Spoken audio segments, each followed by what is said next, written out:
Okay naman siya. Nagkita kami ni former President Rodrigo Duterte sa loob. Nandoon pa rin siya sa loob ng hospital. So, hindi pa siguro siya all clear. Base siguro sa assessments ng doctors niya. He's in very good spirits. Meron siyang, tinanong ko siya kung kamusta yung pagkain. Sabi niya meron namang rice. VP, Yes. regarding the his legal team and his decision na sabi ni Attorney Roque, he has to decide on. Has he made that decision? Very very general lang ang pwede ko i-discuss Okay, about the legal team and the legal strategies and kung anong mga ways forward legally. Unang-una, his team is headed by Attorney Nicholas Kaufman. And then meron pa akong mga kakausapin ng mga lawyers, no. Meron pang darating na isang abogado. I-interview ko siya para sumali sa team.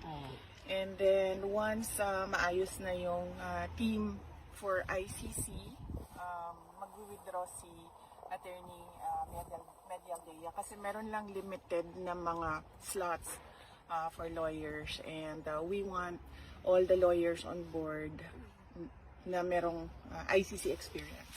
So, Attorney Harry Roque po, hindi po kasama? So far, hindi siya kasama sa legal team. Si Attorney Harry bakit Roque. po? So, dalawa pa lang po.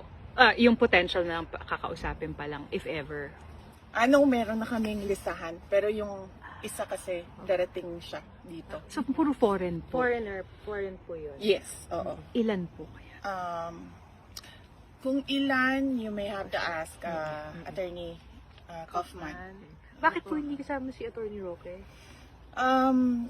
Well, because hindi pa kasi na-establish kung ano yung basis ng pag-stay niya dito sa Netherlands. And we don't want complications ba.